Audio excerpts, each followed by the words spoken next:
नमस्कार, देवभूमि IAS academy के YouTube channel में आपका स्वागत है। आज का हमारा विशेष टॉपिक है बजट 2024 और 25। बजट एक महत्वपूर्ण टॉपिक होता है हमारी भारतीय अर्थव्यवस्था में, और हर साल फरवरी के माह में यानी फरवरी 1 में ये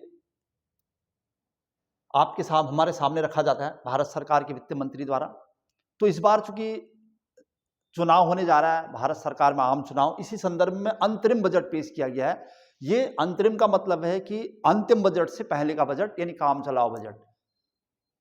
जब चुनाव होंगे जुलाई 2024 के बाद एक नया बजट हमारे सामने होगा, नई सरकार का, जो भी होगी सरकार, और लेकिन उससे पहले का अंतरिम बजट क्या खास पॉइंट हैं, एक नज़र इस पर मारने वाले हम लोग। बहुत महत्वपूर्ण टॉपिक होता है वैसे बजट, लेकिन फिर भी इस बार बजट में बहुत ज़्यादा चेंजेस नहीं है। वो इसका कारण ये भी है कि अब नई सरकार बनने के बाद ही बजट पेश किया जाएगा, और उसमें जो खास चेंजेस होने वाले होंगे वहीं पर किया जाएगा। लेकिन जो भी हमारे सामने है उन सबको एक साथ आपके सामने प्रस्तुत कर देता हूं फटाफट से। और थोड़ा सा इसका इतिहास, वैसे बहुत ज़्यादा तो डिटेल नहीं है, लेकिन फिर भी थोड़ा बहुत जो भी हमने इसको सेट किया है आपके हिसाब से, जो नए बच्चे हैं, ताकि वो भी हल्का फुल्का इसे समझ सकें, ताकि आने वाले जुलाई में जब बजट आए तो और पूरी डिटेल इसकी हो।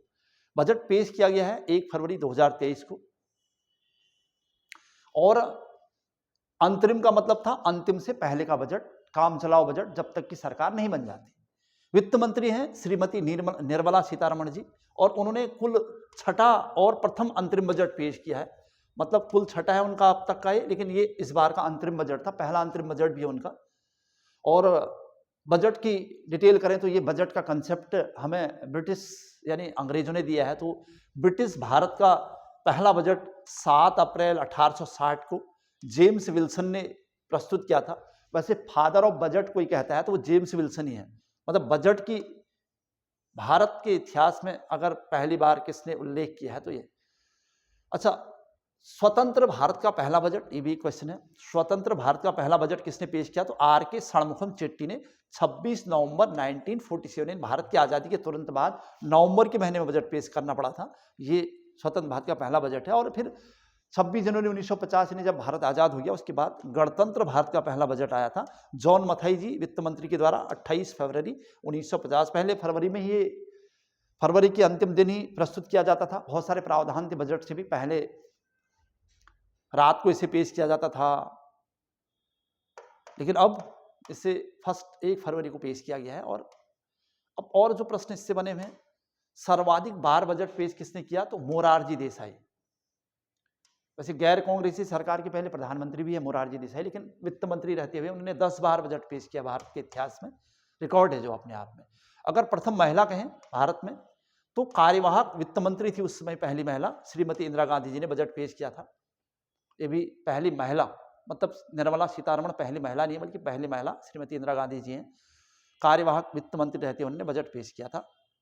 चलिए, थोड़ा सा इतिहास डाला हमने, बहुत ज्यादा नहीं। अब हम आगे बढ़ रहे हैं। इस बार बजट की थीम क्या है? बजट 2024 और 25 की थीम अगर पूछता है तो सबका साथ, सबका विकास, सबका विश्वास। ये तो चल ही रहा था। इस बार सबका प्रयास, सब साथ साथ। और अंतरिम बजट लगभग कितने का अनुमान है? तो 47,65,768 करोड़ रुपए का अनुमान है।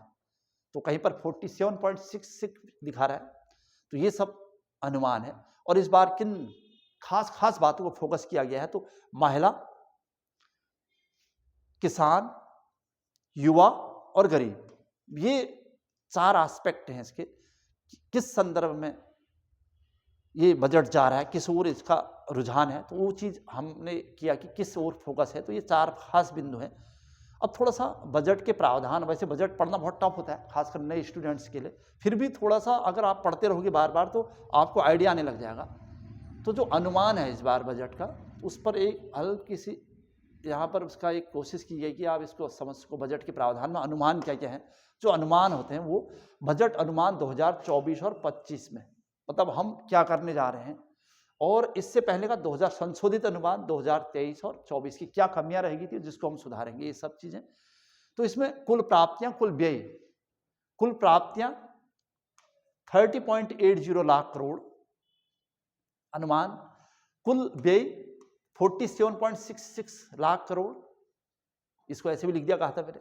और कर प्राप्तियां, कर से जो टैक्सेस से जो प्राप्तियां होंगी वो लगभग 26.0 लाख करोड़ का। ये 3 महत्वपूर्ण पॉइंट याद रखने थे आपने। और वैसे ही यहाँ की बात करेंगे तो कुल प्राप्तियां 27.56 लाख करोड़ और कुल व्यय 40.90 लाख करोड़। और प्राप्तियां और व्यय को जब माइनस करते हो तो तब आपको लगता है कि हमारा वास्तविक बजट क्या रहा होगा, हमें फायदे का बजट होगा और नुकसान का। वैसे बजट पेश करते वक्त यानी 3 सालों का विशेष ध्यान रखा जाता है। जैसे यहाँ पर दिख रहा होगा 2023-24, आने वाले 24-25 और उससे पहले का बजट एक आधार। तो इसमें ये दिखा गया कि इस बार 30.03 यानी 30.03 लाख करोड़ की राजस्व प्राप्ति बजट अनुमान से अधिक रहने की उम्मीद, जो अर्थव्यवस्था में मजबूत विकास दर का संकेत है। यानी अब अर्थव्यवस्था में एक मजबूती के संकेत दिखने लगे हैं और भारत की अर्थव्यवस्था विश्व की 5वीं अर्थव्यवस्था हो रही है। तो ये अपने आप में एक बहुत बड़ा इसका प्रमाण है कि 30.03 लाख करोड़ की राजस्व प्राप्ति बजट अनुमान से अधिक रहने की उम्मीद। तो ये अपने आप में एक बहुत महत्वपूर्ण है इस बजट की विशेषताओं में। चलिए थोड़ा सा और इसमें ही आगे बढ़ रहे हैं हम लोग, क्या खास बातें कही हैं। अच्छा, दूसरा पॉइंट था कि 2024-25 में राजकोषीय घाटा जीडीपी का 5.1% रहने का अनुमान है। वैसे 5.8 का लक्ष्य था, लेकिन 5.1% रहने का अनुमान है 2024-25 में। ये अपने आप में इंपॉर्टेंट है। कभी कभी पूछ दे रहा है कि बजट अनुमान यानी 2024-25 में राजकोषीय घाटा कितने रहने का अनुमान है, तो 5.1। अच्छा, और खास बात जो इसमें लिख रही है कि राज्यों के पूंजीगत व्यय हेतु 50 वर्षीय ब्याज मुक्त ऋण योजना 1.3 लाख करोड़ रुपए के परिव्यय के साथ इस वर्ष भी जारी रहेगी। जो हम राज्यों को केंद्र सरकार की तरफ से ऋण, ब्याज मुक्त ऋण मिलने जा रहा है, वो आने वाले 50 वर्षों के लिए 1.3 लाख करोड़ रुपए के परिव्यय से ये भी आगे जारी रहेगा। और यहाँ वित्त वर्ष 2023-24 के लिए राजकोषीय घाटे का संशोधित अनुमान 5.8 था, ये कह रहा था मैं। ये 5.8 का संशोधित अनुमान तो और इस बार है 5.1, तो ये थोड़ा सा अंतर है। तो यानी उद्देश्य तो बहरहाल जो भी है, हमें अपने राजकोषीय घाटे को कम करने का ही हमारा उद्देश्य रहता है। तो 5.8 से 5.1 करने का अनुमान है हमारा। तो ये थोड़ा सा काम की चीज थी हमारे।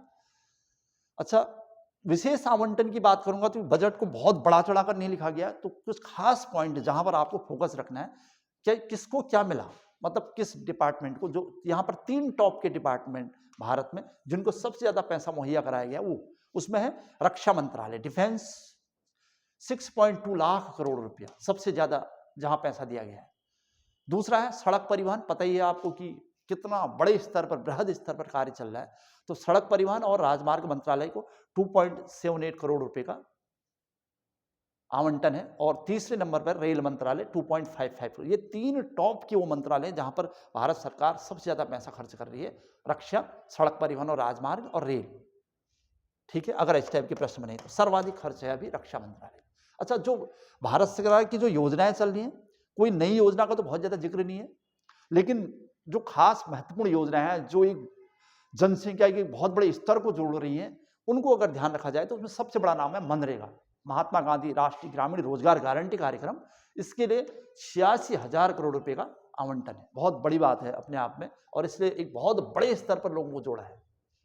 दूसरा आयुष्मान भारत योजना, इसके लिए 7500 करोड़ रुपए का आवंटन है। सौर ऊर्जा ग्रिड 8500 करोड़ रुपए के लिए, और राष्ट्रीय हरित हाइड्रोजन मिशन 600 करोड़ रुपया। ये खास जो मुझे लगा कि इंपोर्टेंट थे, उनको मैंने सामने रखा।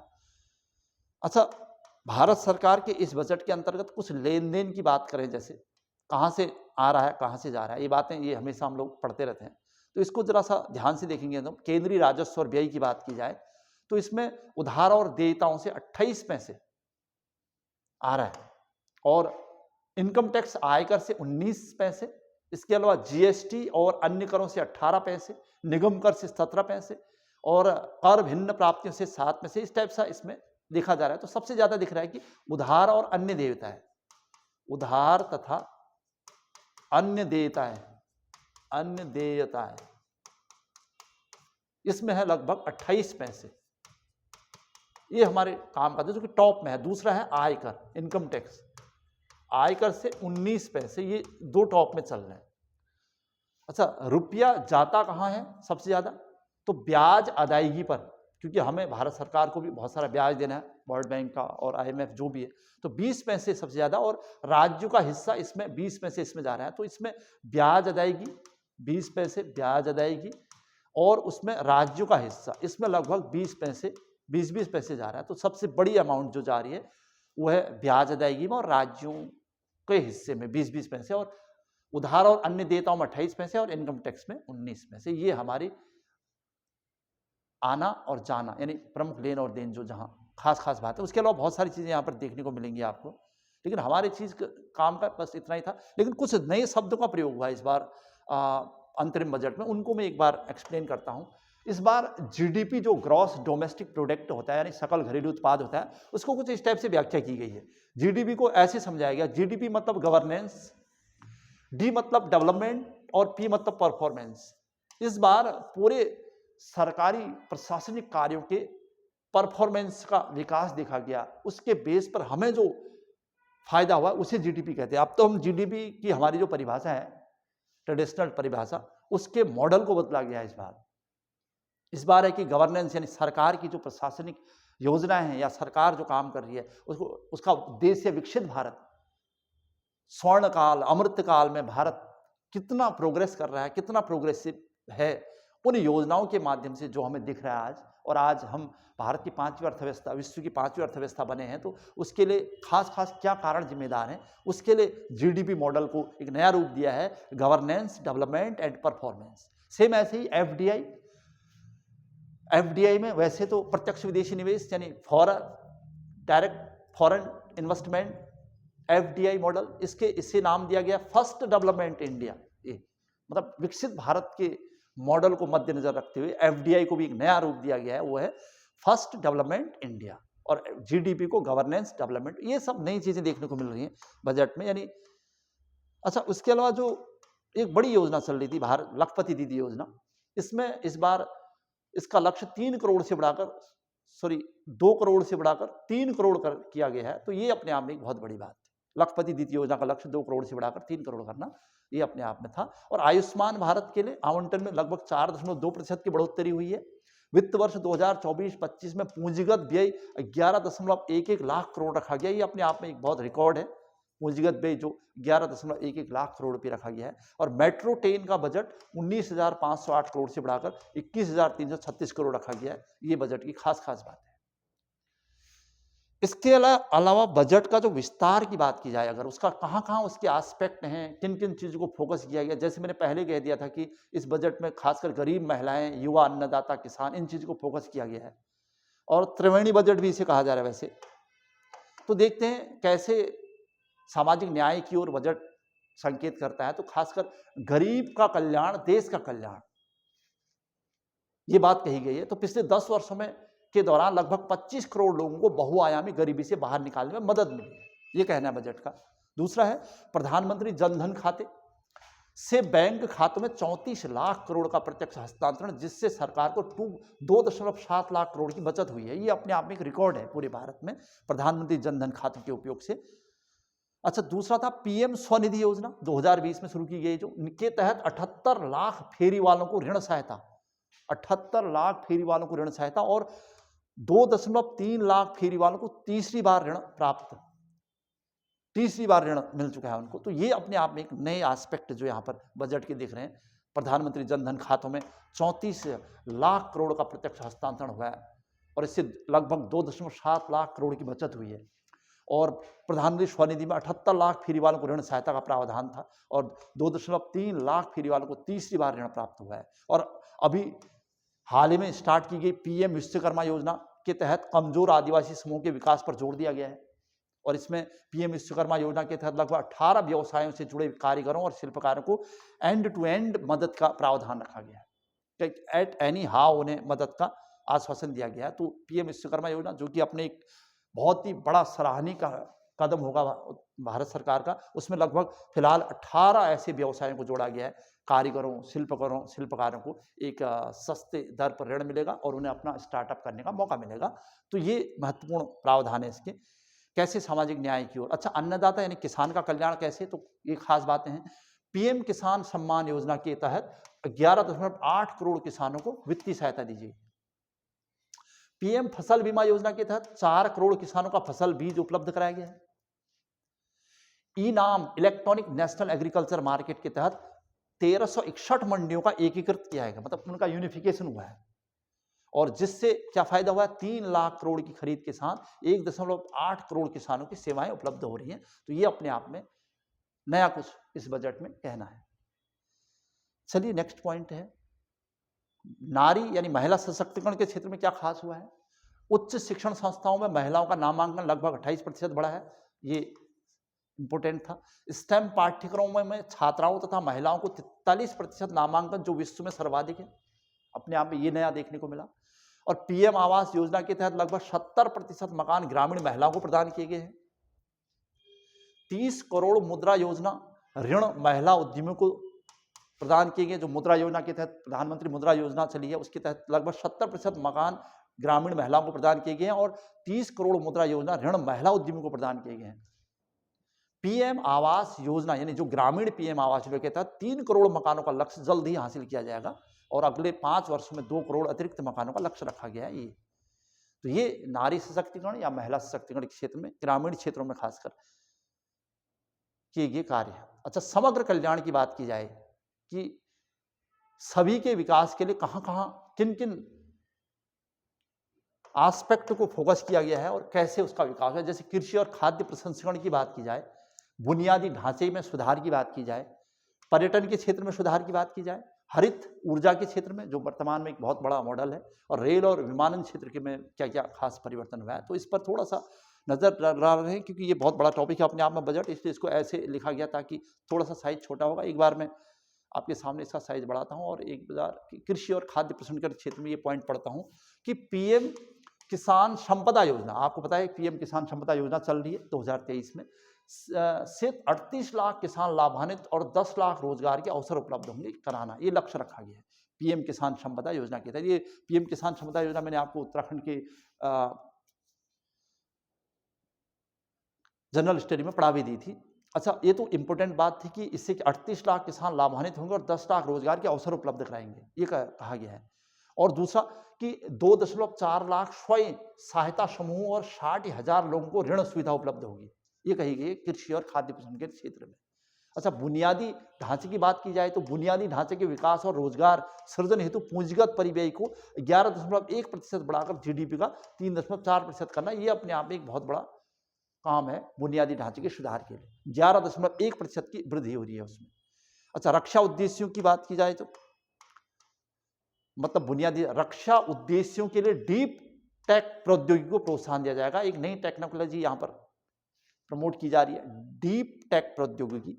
तो ये क्या है, इसके लिए एक अलग से टॉपिक आना है। पर्यटन के क्षेत्र में क्या खास देखने को मिला है, राज्यों को प्रतिष्ठित पर्यटक केंद्रों का संपूर्ण विकास शुरू करने तथा वैश्विक पैमाने पर ब्रांडिंग और मार्केटिंग, मतलब पर्यटन की ब्रांडिंग होगी, मार्केटिंग होगी अधिक से अधिक, और पर्यटन केंद्रों को वहां उपलब्ध सुविधाओं व सेवाओं की गुणवत्ता के अनुसार, कोई भी पर्यटन केंद्र है किसी भी क्षेत्र का कहीं भी, तो उनको पर्यटन केंद्रों को वहां उपलब्ध सुविधाओं और सेवा की गुणवत्ता के आधार पर रेटिंग दी जाए।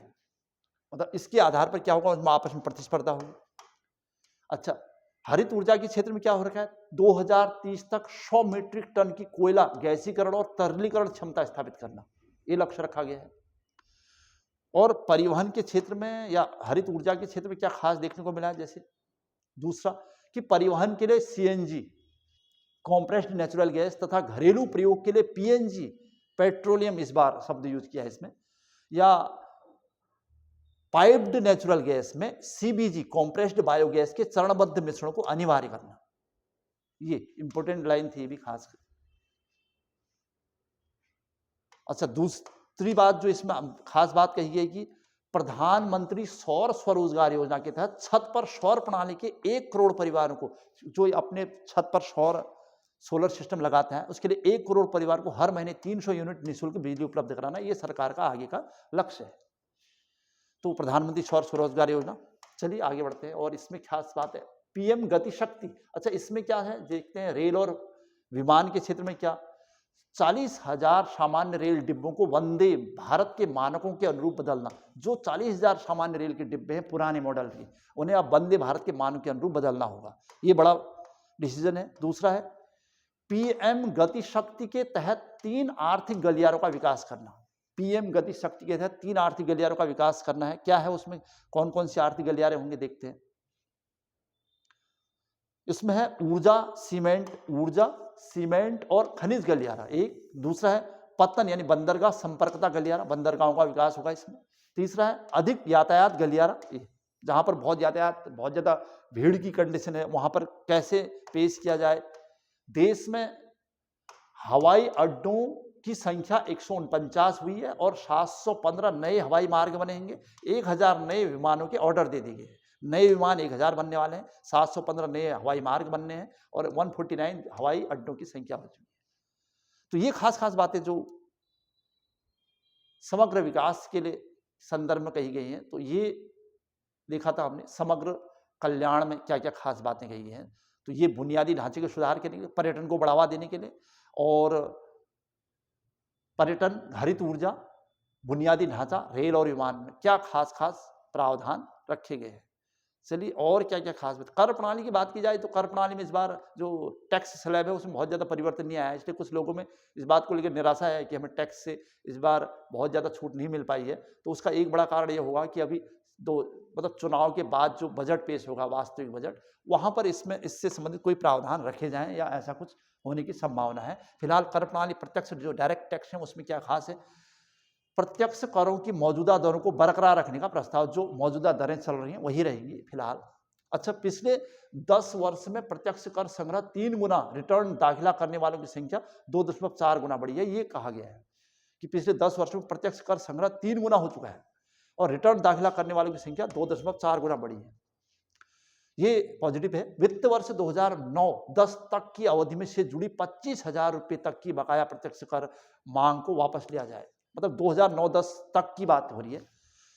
25,000 रुपये तक की बकाया प्रत्यक्ष कर मांग को वापस ले लिया गया है। और सबसे बड़ी बात ये थोड़ा सा अच्छा है, 2010-11 से लेकर 2014-15 तक की 10,000 रुपये तक की बकाया प्रत्यक्ष कर मांग को वापस ले लिया गया है। ये थोड़ा सा अच्छा है।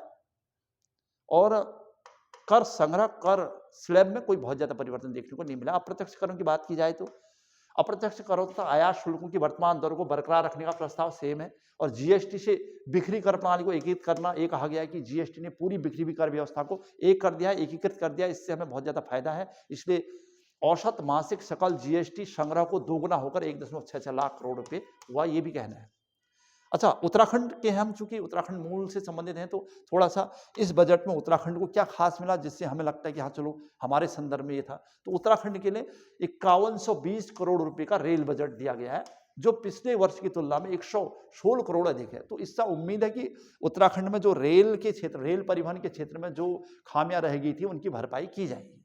खासकर देहरादून, हरिद्वार के आसपास का जो क्षेत्र था, और कर्णप्रयाग, ऋषिकेश रेलवे, और आगे जो योजनाएं बागेश्वर तक का जो रूट है उनके लिए काम किया जाए, ये उम्मीद है। अच्छा, दूसरा, उत्तराखंड को केंद्रीय करों में 2217 करोड़ अधिक मिले हैं। मतलब केंद्रीय करों के अंदर इस बार उत्तराखंड को 2217 करोड़ एक्स्ट्रा मिले हैं। तो थोड़ा सा और उम्मीद है कि यहाँ पर पर्यटन को बढ़ावा दिया जाएगा, धार्मिक पर्यटन को खासकर। ये चीजें भारत सरकार ने दी है। और नेक्स्ट 50 साल तक ब्याज मुक्त कर योजना के तहत बुनियादी ढांचे में सुधार, ये तो सभी राज्य के लिए होगा, 50 साल के लिए ब्याज मुक्त कर ढांचा। और राज्य के 900 स्टार्टअप्स को टैक्स छूट में राहत, क्योंकि बहुत सारे स्टार्टअप्स हैं यहाँ जो नए डेवलप हो रहे हैं। उसमें कुछ ही स्टार्टअप हैं जो रजिस्टर्ड है, जो नहीं है उन्हें 2024 तक की समय सीमा दी गई थी, और जो इसको पूरा नहीं कर पा रहे तो उनको भी इसमें थोड़ा छूट मिली हुई है। तो अपने आप में इंटरेस्टिंग था। जो ये खास कर की बातें थी। तो इस बार जो अंतरिम बजट था, इसकी कुछ खास बातें रख रहा था मैं आपको, क्योंकि ये एक बड़ा सा डिटेल हमारे पास था बजट का, कि अंतरिम बजट में क्या क्या खास बातें कही गई हैं और हमारे उत्तराखंड के लिए उसमें क्या खास था, वो सब आपके सामने रखा था। चलिए आज की क्लास यहीं पर समाप्त कर रहा हूँ। जय हिंद, जय उत्तराखंड।